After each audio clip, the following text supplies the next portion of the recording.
Nature جو ہے وہ انصاف نہیں کرتی. جو نوجوان نسل ہے وہ اس سوال کا جواب ڈھونڈنا چاہ رہی ہے کہ وجہ کیا ہے اور اس کی ذمہ داری کس کی ہے.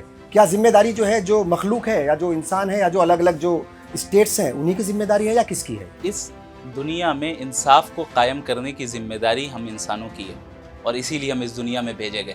اللہ رب العالمین نے جب پہلے انسان کو اس دنیا میں بھیجا، اللہ تعالیٰ نے قرآن میں فرمایا انی جاعل فی الارض خلیفہ، کہ میں اس زمین میں خلیفہ بنا کر بھیج رہا ہوں. اب اس خلیفہ کا کام کیا ہے؟ وہ اللہ کے کمانڈز کو نافذ کرے گا. اب جو یہ سوال ہوتا ہے نا کہ اگر خدا ہے تو ظلم کیوں ہے، تو ہمیں یہ سمجھنا چاہیے کہ اس زندگی میں اگر ظلم نہ ہو اور غلط کام کرنے کا ہمارے پاس فری ول نہ ہو تو ہماری اکاؤنٹیبلٹی تو میننگ لیس ہے. یعنی ہم اس دنیا میں اگر آئے ہیں تو خدا کے سامنے اکاؤنٹیبل ہیں، اور اکاؤنٹیبلٹی کے لیے ایول تو ہونا چاہیے نا.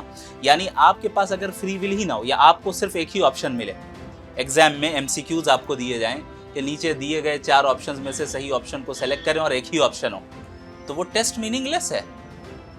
کیسے ٹیسٹ ہوگا؟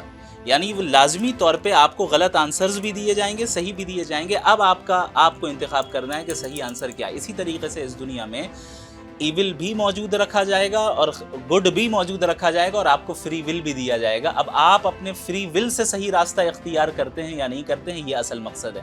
اپنے فری ول سے آپ اس دنیا میں انصاف کو نافذ کرتے ہیں یا نہیں کرتے ہیں، یہ اصل امتحان ہے. اب اگر انصاف ہمیشہ اس طرح لازم ہو جاتا ہے اس دنیا میں کہ کوئی ظلم نہ ہوتا اور کوئی ایول نہ ہوتا، تو پھر اس انسان کے پاس فری ول ہی نہیں رہتا. وہ تو مجبور ہوتا نا خیر کو سلیکٹ کرنے پہ، تو وہ روبوٹ کی طرح ہو جاتا. اور جب روبوٹ کی طرح ہو جائے تو پھر کوئی اکاؤنٹیبلٹی نہیں ہے.